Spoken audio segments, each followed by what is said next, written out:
और अब बात करेंगे जौनपुर की, जहां सबसे सुरक्षित जगहों में से एक जिला कोर्ट के अंदर ताबड़तोड़ फायरिंग की घटना सामने आई। 3 हमलावरों ने कोर्ट में पेशी पर लाए गए 2 आरोपियों पर गोलियां बरसा दी। हालांकि दोनों फायरिंग में बच गए और मामूली रूप से जख्मी हुए, लेकिन इस वारदात के पीछे की वजह एक ऐसी हत्या निकली जो सिर्फ एक अंडे की खातिर कर दी गई।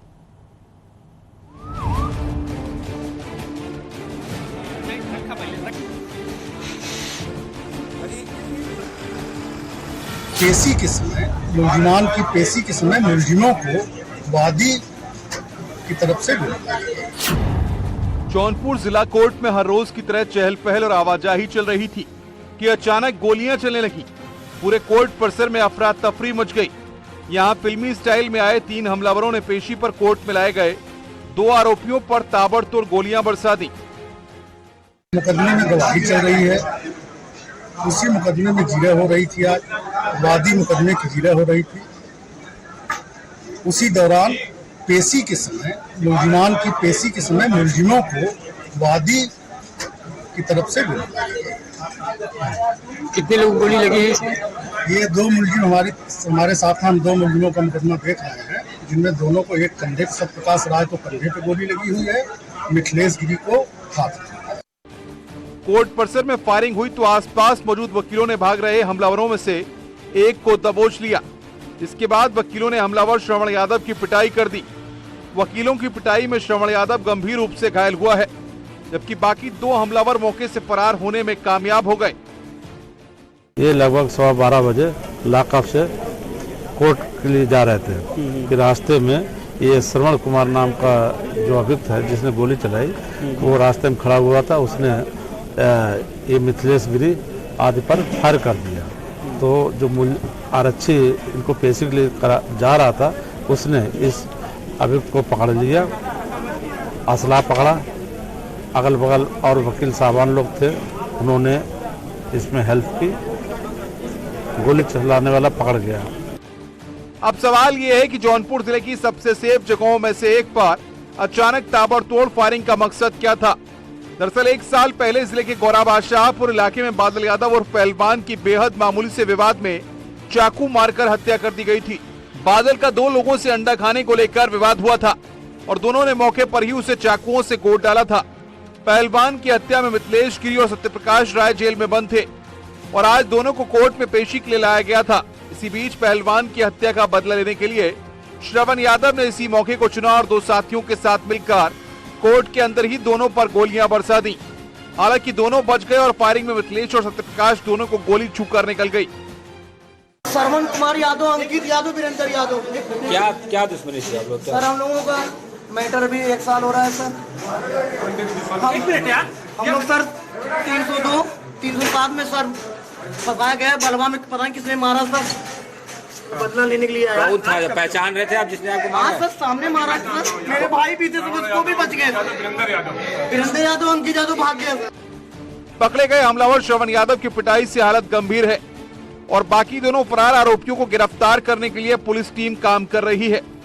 आखिर ये प्लान इन लोगों ने कैसे तैयार किया, इसका खुलासा तो गिरफ्तारी और पूछताछ के बाद ही हो सकेगा। मनोज सिंह, न्यूज़ 18, जौनपुर।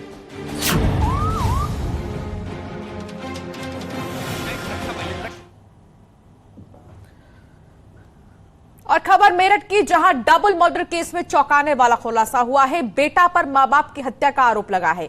दोस्त के साथ मिलकर डबल मर्डर की वारदात को अंजाम दिया। पुलिस ने दोनों आरोपियों को गिरफ्तार कर लिया है। मां बाप के बीच विवाद और मारपीट से बेटा नाराज था आरोपी। और थाना नौचंदी क्षेत्र के शास्त्री नगर इलाके में दंपत्ति की हत्या हुई और बीते कल की पूरी घटना है, जिसमें कि आज खुलासा हुआ कि बेटा ही मां बाप का कातिल निकला। दोस्त के साथ मिलकर उसने यह हत्या की है।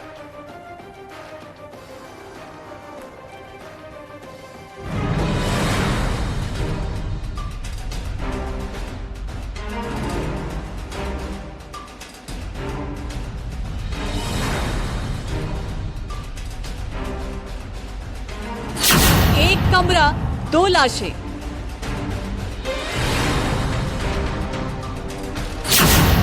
एक परिवार, 4 सदस्य, 2 कत्ल।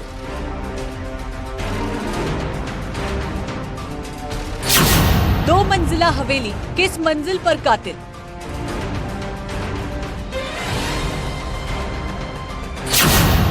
वक्त सुबह 7:15 पर। जगह नौचंदी, मेरठ। सुबह के वक्त जब प्रमोद के कमरे का दरवाजा खोला गया तो बेड पर लहूलुहान दो लाशें पड़ी थी। मरने वालों में एक खुद प्रमोद था और दूसरा उसकी पत्नी ममता। घर के अंदर लाशें देखकर उन्हें जगाने गए लोगों की मानो चीख निकल पड़ी। डबल मर्डर की खबर पल भर में शहर भर में फैल गई। लोगों की भीड़ उमड़ पड़ी। हर कोई हैरान था कि प्रमोद को मौत की नींद भला कौन सुला सकता है। मेरठ में घर के अंदर पति पत्नी की हत्या का सनसनीखेज मामला सामने आया है। मंगलवार सुबह खून से लथपथ दोनों की लाश कमरे में बेड पर पड़ी थी। शवों पर मिले निशान से पता चलता है कि धारदार हथियार से हमला किया गया। जो सुबह इनके जो बेटे गुड़गांव में रहते हैं उनका फोन के पड़ोस में आया कि इनके जो माता पिता हैं वो फोन नहीं उठा रहे हैं, और जो पड़ोसी व्यक्ति हैं वो इनके घर में आए, उन्होंने दरवाजा खटखटाया तो जो महिला है नीचे रहती है उन्होंने दरवाजा खोला और उसके बाद ही ऊपर जाके देखा तो जो दंपत्ति है उनका जो शव है वो बेड पे पड़ा हुआ था। 50 साल के प्रमोद नौचंदी इलाके के सेक्टर 6 में पत्नी और माता पिता के साथ रहते थे। प्रमोद साहिबाबाद की लोहा फैक्ट्री में काम करते थे। उनकी पत्नी ममता बीडे स्कूल में टीचर थी। घर के नीचे ग्राउंड फ्लोर पर प्रमोद के माता पिता रहते हैं। ऊपर की मंजिल में प्रमोद अपनी पत्नी के साथ रहते थे। सवाल ये भी है कि कातिल ग्राउंड फ्लोर से होते हुए पहली मंजिल तक गया तो घर में मौजूद बुजुर्ग माता पिता को भनक कैसे नहीं लगी? ऐसा लग रहा है कि किसी ने धारदार हथियार से उनकी हत्या की है, और जो हत्या के जो कारण है और उसका जो कारण है आसपास सीसीटीवी फुटेजेस भी कुछ हमें मिली है, उसका भी अभी विश्लेषण किया जा रहा है जिससे कि घर में कौन आया कौन गया उसका पता चल सके, और इसमें मृतक के परिजनों से तहरीर लेकर मुकदमा पंजीकृत कर पोस्टमार्टम की कार्रवाई भी कराई जा रही है। पुलिस ने जब क्राइम सीन की जांच शुरू की तो कमरे का सामान अस्त व्यस्त नहीं था। नीचे खड़ी स्कूटी गायब थी। घर का मेन गेट बंद था। ऊपर की मंजिल के सभी दरवाजे खुले थे। सुराग नंबर 1, कमरे में मिला लैपटॉप ऑन था, जिसके दो मतलब निकलते हैं। एक, या तो हत्यारे ने लैपटॉप ऑन किया होगा या फिर काम के दौरान ही दोनों का कत्ल हुआ। दूसरा सुराग, किचन में खाना मिला है, जिसका मतलब है कि दोनों ने रात में एक साथ खाना खाया था।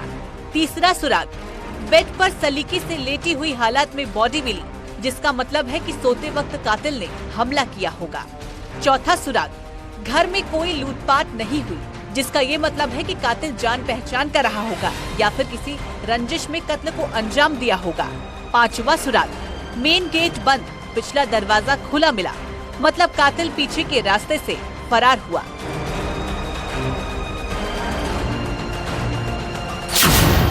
पुलिस टीम को अंदेशा है कि मारने से पहले परिवार के खाने में नशीली दवा मिलाई गई होगी। फिलहाल फॉरेंसिक टीम ने रसोई के खाने के सैंपल लिए हैं। Bureau report, news 18।